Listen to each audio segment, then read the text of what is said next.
नमस्ते यूट्यूब, क्या चल रहा है। मैं ब्रायन टेलर हूं और आज मैं आप लोगों से सिट्रस पेड़ों के बारे में बात करने जा रहा हूं। एरिज़ोना में सिट्रस हमारी कृषि के लिए उपयोग किए जाने वाले 5 मुख्य उत्पादों में से एक है। हमारे राज्य की अर्थव्यवस्था की शुरुआत में हमारे पास तांबा, जलवायु, कपास, सिट्रस और मवेशी थे। इसलिए सिट्रस यहाँ घाटी में कृषि उद्योग का एक बड़ा हिस्सा था, जिसने हमारे पानी की आपूर्ति में काफ़ी मदद की। तो आज हम जो कई चीज़ें आनंद लेते हैं वे इस घाटी में सिट्रस बागों के कारण संभव हुई। सिट्रस अभी भी मारिकोपा काउंटी और एरिज़ोना के रेगिस्तानों में वाणिज्यिक रूप से उगाया जाता है और यह उगाने के लिए एक बहुत अद्भुत पेड़ है। सिट्रस के बारे में एक सकारात्मक बात यह है कि यह हमारी गर्मी सहन कर सकता है। यह हमारी गर्मी को बहुत अच्छी तरह से सहन कर सकता है जब तक कि तना सुरक्षित है, जिसके बारे में मैं बाद में बताऊंगा।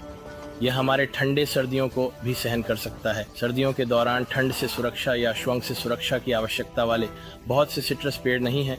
उनमें से अधिकांश इसे हमारे प्रयास के बिना या बहुत कम प्रयास के साथ संभाल सकते हैं। मुझे सिट्रस के बारे में जो सबसे अच्छी चीज़ पसंद है वह यह है कि इसमें कई किस्में हैं। जैसे कि ये हमारे टैंजेलो पेड़ से है और जब मार्च आता है हमारे पेड़ पर ताज़े टैंजेलोस के लिए हमारे पास वास्तव में काफ़ी समय है। आप इस एक से बता सकते हैं, मेरा मतलब है मैं इसे हाथ से छील रहा हूँ।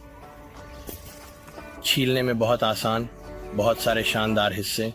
हमारे परिवार के लिए आनंद लेने के लिए बस एक बहुत मज़ेदार पेड़, और हम इस फल का आनंद लगभग 1 महीने तक लेंगे, इससे पहले कि पेड़ से फल गिरने लगे।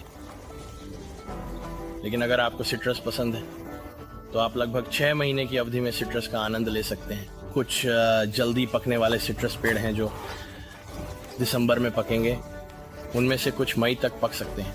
ये बस सिट्रस पर निर्भर करता है। और फिर आपके पास अधिकांश नींबू जैसे किस्में हैं। आपके पास महीनों नींबू की एक स्थिर फसल होती है, क्योंकि उनके फूलने और विकसित होने के विभिन्न चरण होते हैं। यहाँ 1706 और 1710 स्पेनिश मिशनरी द्वारा 1706 और 1710 में स्पेनिश मिशनरी द्वारा लाए गए और उन्होंने उन्हें उसी तरह लाया जैसे उन्होंने हमारे कई फल के पेड़ लाए। लेकिन यह एरिज़ोना में लाए गए शुरुआती गैर स्थानीय पेड़ों में से एक था, जिसका उपयोग खाद्य उत्पादन के लिए किया गया।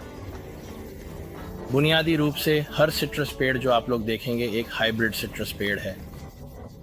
सिट्रस चीन या हिमालय के निचले हिस्से से उत्पन्न होते हैं और उनमें से कुछ इंडोनेशिया में जाते हैं और विभिन्न किस्में ऑस्ट्रेलिया में हैं। हमारे पास एक ऑस्ट्रेलियाई फिंगर लाइम है। यह उन किस्मों में से एक है जिसे वे मानते हैं कि यह स्वाभाविक रूप से उस क्षेत्र से है, लेकिन इन्हें हाइब्रिड किया गया है और दुनिया भर में लाया गया है। एरिज़ोना में हमारे पास कई अलग अलग किस्में हैं। मुख्य रूप से यहाँ की मुख्य वाणिज्यिक किस्म एरिज़ोना स्वीट है। ये बिना किसी संदेह के सबसे अच्छे स्वाद वाले संतरे में से एक है जो आप पा सकते हैं। वास्तव में मैं इस संतरे के पेड़ पर बहुत सारे ऐसे संतरे ग्राफ्ट करने जा रहा हूँ, क्योंकि ये संतरे बहुत अच्छे स्वाद के नहीं हैं और मैं एक अलग किस्म चाहता हूँ। मैं ये बहुत पसंद है। तो एक जल्दी से बात करने वाली चीज़ जो मैं कहना चाहता हूँ वह है पेड़ की देखभाल।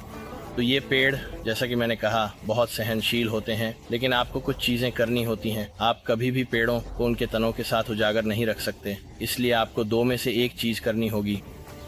आपको उन्हें एक झाड़ी में डालना होगा, जैसे कि मैं आपको एक वीडियो में दिखाऊंगा जो आने वाला है, या आपको उन्हें ऐसे सुरक्षित रखें जैसे मैं आपको अभी दिखाने जा रहा हूँ। तो यहाँ हम अपने पेड़ों को इस तरह से काटते हैं कि वे झाड़ी के बजाय पेड़ की तरह दिखें। हम ऐसा कुछ कारणों से करते हैं। एक, पत्नी को ये अच्छा लगता है और ये ठीक है, लेकिन 2, हम सिट्रस पेड़ के नीचे के हिस्से का उपयोग कुछ पौधों की किस्मों की रक्षा के लिए एक नर्स पेड़ के रूप में करते हैं, जो सूरज के प्रति थोड़े अधिक संवेदनशील होते हैं।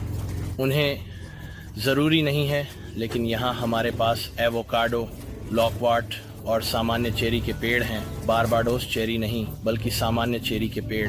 तो इनमें से सभी थोड़े अधिक संवेदनशील हैं। अगर आप यह करने जा रहे हैं तो आपको अपने तने की रक्षा करनी होगी। तना सीधे सूर्य के संपर्क को सहन नहीं कर सकता, तो आपको इनमें से एक चीज़ करनी होगी। आपको तने को एक के साथ पेंट करना होगा एक लेटेक्स या पेड़ के अनुकूल पेंट आईवी ऑर्गेनिक्स एक शानदार जैविक उत्पाद बनाती है। मुझे पता है कि उन्होंने मेरे चैनल की सदस्यता ली है और मैं इसकी सराहना करता हूँ। मैंने उनके उत्पाद को आजमाने का मौका नहीं मिला, इसलिए मैं इसे समर्थन नहीं कर सकता, लेकिन उनका उत्पाद जो आपके ट्रंक को सुरक्षा देगा बहुत अच्छा होगा। या वही करें जो हमने किया। हमने पीछे एक पैशन फ्रूट बेल लगाई ताकि यह लगभग उनके छतरी जैसा दिखे। ये इसे तने पर किसी भी प्रत्यक्ष धूप से बचाता है और इस दिशा से आते हुए यह पेड़ हमारे नींबू के पेड़ द्वारा संरक्षित किया जा रहा है, जिसे हम झाड़ी बनने की अनुमति दे रहे हैं। तो यहाँ की कोई भी शाखाएं सीधे धूप के संपर्क में नहीं आती। मैं आपको दिखाने जा रहा हूँ कि जब एक पेड़ सीधे धूप के संपर्क में आता है तो वह कैसा दिखता है। ठीक है, क्वीन क्रीक में यह एक अच्छा उदाहरण है कि सिट्रस पेड़ बनना पसंद नहीं करते और वे झाड़ियाँ बनना पसंद करते हैं। तो आप देख सकते हैं कि यह तना बिल्कुल भी सुरक्षित नहीं था। यह धूप से जल गया था, छाल गिर गई। ये पेड़ नहीं बचेगा, ये ठीक नहीं होगा। इसमें कुछ जीवन है, लेकिन इस समय ये बहुत कम है। ये पेड़ शायद ख़त्म हो गया है, ये नहीं बचेगा। तो अगर आप अपने सिट्रस पेड़ को झाड़ी बनने नहीं देंगे और इसे सुरक्षित नहीं रखेंगे, तो यहाँ तक कि एक पुराना पेड़ जैसे कि यह एक अच्छा उदाहरण है, जीवित नहीं रहेगा और यह रहेगा। आखिरकार आप उस बिंदु पर पहुंच जाएंगे जहां आपका पेड़ मर जाएगा। इसलिए यह महत्वपूर्ण है कि आप उस तने को हमारी कठोर यूवी किरणों से बचाएं। ठीक है, अब मैं आपको दिखाने जा रहा हूं कि एक संतरे का पेड़ या सिट्रस पेड़ कैसा दिखना चाहिए अगर आप इसे सिर्फ एक झाड़ी बनने दे रहे हैं, और ये कैसे स्वाभाविक रूप से अपनी रक्षा कर सकता है। ठीक है, मैं ओल्ड क्वीन क्रीक में ग्रेट फ्रूट ड्राइव नाम की एक सड़क पर हूँ। ये यहाँ एक पुराना सिट्रस क्षेत्र है और यह एक उदाहरण है।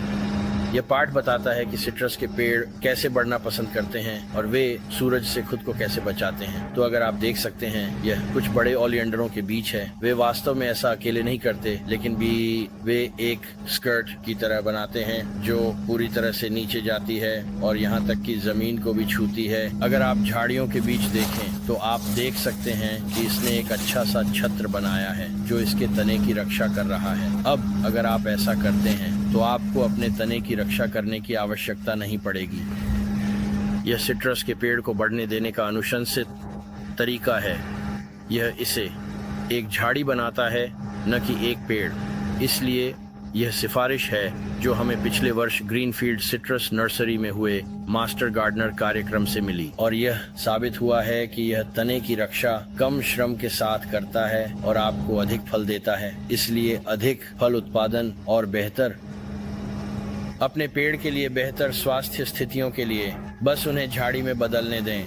जब वाणिज्यिक सिट्रस उत्पादक इन्हें उगाते हैं तो वे उन्हें लॉलीपॉप पेड़ के रूप के बजाय झाड़ी के रूप में बढ़ने की अनुमति देते हैं। और मैं मेसा में एक जगह पर काम करता हूं जिसे जीएफ कहा जाता है, और मैं वहां से गुजरता हूं। ये सिट्रस बागान लगभग 1 वर्ग मील के हैं। शायद मेरे काम के पास और भी बड़े हैं, और मैं पिछले 14 वर्षों से हर दिन इनके पास से गुजरा हूँ। मुझे याद है कि मैंने इन विशाल सिट्रस पेड़ों को देखा और मैंने एक सिट्रस पेड़ लगाया, लेकिन मैं कभी समझ नहीं पाया कि वे इतनी तेजी से क्यों बढ़ते हैं, जबकि मैंने अपने पेड़ को उसी समय लगाया था। यह मेरे लिए कभी समझ में नहीं आया जब तक मैंने इस पर थोड़ा और शोध नहीं किया। आपको यह सुनिश्चित करना होगा कि आपके पास सही रूट स्टॉक हो। जैसे अगर आप होम डिपो जाते हैं और बस एक सिट्रस का पेड़ उठा लेते हैं, तो आप इस बात पर ध्यान नहीं दे रहे होते कि ये किस रूट स्टॉक पर है। ये कैलिफोर्निया, टेक्सास या फ्लोरिडा के लिए एक महान रूट स्टॉक हो सकता है जहां भी वे उगते हैं, लेकिन ये हमारे लिए एक महान रूट स्टॉक नहीं होगा। इसीलिए आपको वास्तव में रूट स्टॉक की किस्मों पर ध्यान देना होगा। खट्टा संतरा एक ऐसा है जो बहुत सफल रहा है। मेसा में अधिकांश पुराने बागों में पेड़ 100 साल तक पुराने हो सकते हैं। वे हर साल और भी मीठे होते जाते हैं क्योंकि वे इन शानदार रूट स्टॉक्स पर हैं। और फिर आप होम डिपो से भालू का नींबू ले सकते हैं, जो मेरे पास नहीं है, लेकिन आप उनमें से एक ले सकते हैं, और यह 6 या 7 साल तक चलेगा क्योंकि रूट स्टॉक बहुत मजबूत नहीं है। आपको इससे कुछ फल मिल सकते हैं। ये उत्पादक हो सकता है, लेकिन फिर यह लंबे समय तक नहीं चलेगा। मैं हर रविवार 92.3 FM पर व्हिटफील्ड गार्डन शो का पालन करता हूँ, और ब्रायन व्हिटफील्ड, वह यहाँ एरिजोना में सिट्रस उगाने वालों की 3री या 4थी पीढ़ी है, लगातार रूट स्टॉक के बारे में बात करता है, यह सुनिश्चित करते हुए कि आपके पास सही रूट स्टॉक हो। ऐसे कई नर्सरी हैं जो हमारे जलवायु के लिए उपयुक्त पौधे उगाएंगी। मैं रूट स्टॉक्स खोजते समय उन नर्सरी की तलाश करने की सिफारिश करता हूँ। एरिजोना का खट्टा संतरा हमारे जलवायु के लिए अच्छा रूट स्टॉक नहीं है, लेकिन यह अच्छे विकल्पों में से एक है। इसलिए सुनिश्चित करें कि आप बस यादृच्छिक रूप से नहीं चुन रहे हैं। वहाँ एक अच्छा छोटा संतरे का पेड़ है, मैं इसे खरीदने जा रहा हूँ। खरीदने का समय। जब मैं समय खरीदने की बात करता हूँ तो मेरा मतलब है कि आप होम डिपो जा सकते हैं और उन $7 से $13 वाले 1 गैलन के स्लीव सिट्रस पेड़ों में से एक खरीद सकते हैं, और वह पेड़ फल देने में काफी समय लेगा। तो जब मैं समय खरीदने की बात करता हूँ तो मेरा मतलब है कि $12 देने के बजाय $35 दें और एक 3 गैलन का पेड़ लें और आपको 2 साल के भीतर फल मिलेगा। अगर आप इसे दूसरी तरह से लेते हैं तो आपको 7 साल लग सकते हैं। अगर आप ऐसा करते हैं और सही रूट स्टॉक प्राप्त करते हैं तो आप सफल होंगे। ज्यादातर लोग सोचते हैं कि जो लोग मेरे चैनल को देखते हैं उनके लिए मैं जो भी फल लगाता हूँ उसमें मैं एक अद्भुत मिट्टी का मिश्रण लगाता हूँ। सिट्रस के लिए यदि आपके पास सही रूट स्टॉक है तो आप हमारे स्थानीय मिट्टी में केवल थोड़ी मात्रा में जैविक पदार्थ होने से लाभान्वित होंगे। वे इस तरीके से वर्षों से इनका उत्पादन कर रहे हैं और वे उन पौधों में ज्यादा अतिरिक्त काम नहीं करते क्योंकि उनके पास इसे करने के लिए सही रूट स्टॉक है। सिट्रस के पेड़ों को खाद देना। तो मैंने हाल ही में एक वीडियो बनाया कि मैं कैसे खाद देता हूँ, और मैं एक नया वीडियो बनाने जा रहा हूँ क्योंकि मैंने समझा है कि मैं सिंथेटिक उर्वरकों के साथ जिस तरह से उर्वरित कर रहा था वैसा नहीं करना चाहता। मैं अब से प्राकृतिक उर्वरक के साथ जाना चाहता हूँ। इसलिए सिट्रस के पेड़ बहुत उच्च नाइट्रोजन वाले पेड़ हैं। तो कोई भी प्राकृतिक उर्वरक जिसे मैं अनुशंसा करूंगा जिसमें नाइट्रोजन का उच्च स्तर हो, वह इसे बढ़ने में मदद करेगा। यह मिट्टी से पोषक तत्वों को अवशोषित करने में मदद करता है और यह चारों ओर से एक स्वस्थ पेड़ होगा। पानी देना। तो किसी भी पेड़ की तरह पानी देना आपके पेड़ पर निर्भर करता है। यह आपकी स्थिति पर निर्भर करता है। हमारे यहाँ थोड़ी ढलान है, इसलिए मैं वास्तव में भारी पानी दे सकता हूँ। मैं आमतौर पर सप्ताह में 1 बार भारी पानी देता हूँ, लेकिन आपको अपनी मिट्टी का परीक्षण करना होगा। आपको अपनी जमीन को महसूस करना होगा। यदि आपके पिछवाड़े में मिट्टी के एक पैच के बीच में एक नया सिट्रस पेड़ लगाया गया है और इसके चारों ओर कोई सुरक्षा नहीं है, तो आपको इसे अधिक बार पानी देना होगा। आप नहीं चाहते कि यह सूख जाए। आपको बस अपने पेड़ पर ध्यान देना होगा और जो परिस्थितियां आप उसे दे रहे हैं उन्हें देखना होगा और अपनी आवश्यकताओं के अनुसार अनुकूलित करना होगा। इसलिए सिट्रस एक चुनौतीपूर्ण पेड़ हो सकता है, लेकिन वे यहाँ एरिजोना में उगाने के लिए वास्तव में मजबूत पेड़ भी हैं। और एक चीज जो मैं सीखने की कोशिश कर रहा हूँ वह है ग्राफ्टिंग, और जैसे ही मैं ग्राफ्टिंग करना सीखूंगा मैं इसे चैनल के साथ साझा करूंगा। लेकिन जैसा कि मैंने कहा, मेरे पास एक सिट्रस का पेड़ है जिसका फल बहुत अच्छा नहीं है। हमें वास्तव में संतरे पसंद नहीं है और हम उस पेड़ पर ग्राफ्ट करने जा रहे हैं और हम जितनी संभव हो सके उतनी किस्में प्राप्त करने की कोशिश करेंगे, क्योंकि हमारे पास सिट्रस की सैकड़ों अगर हजारों नहीं विभिन्न किस्में हैं जिन्हें हम प्राप्त कर सकते हैं और कुछ विविधता लाने की कोशिश कर सकते हैं, और ये सभी एक ही पेड़ पर हो सकते हैं। ये बस इस पर निर्भर करता है कि मेरे पास कितना समय और प्रतिभा है, क्योंकि ये टेंजलो पेड़ मेरे परिवार की जरूरत से कहीं अधिक फल पैदा करता है, तो हम इसे साझा करने में सफल रहे। लेकिन यह बहुत अच्छा होगा। इस एक पेड़ ने हमें 6 महीने तक फल दिया और यह हमारे परिवार की आवश्यकताओं को पूरा करने के लिए पर्याप्त था। तो मैं आशा करता हूं कि आप लोग इस वीडियो का आनंद लें। सिट्रस के पेड़ वास्तव में एरिजोना के लिए एक बेहतरीन पेड़ हैं। मैं इसकी पूरी सिफारिश करता हूं और मैं आशा करता हूं कि आप लोग हमारे चैनल को सब्सक्राइब करेंगे और हम अगली बार मिलेंगे। धन्यवाद। अलविदा।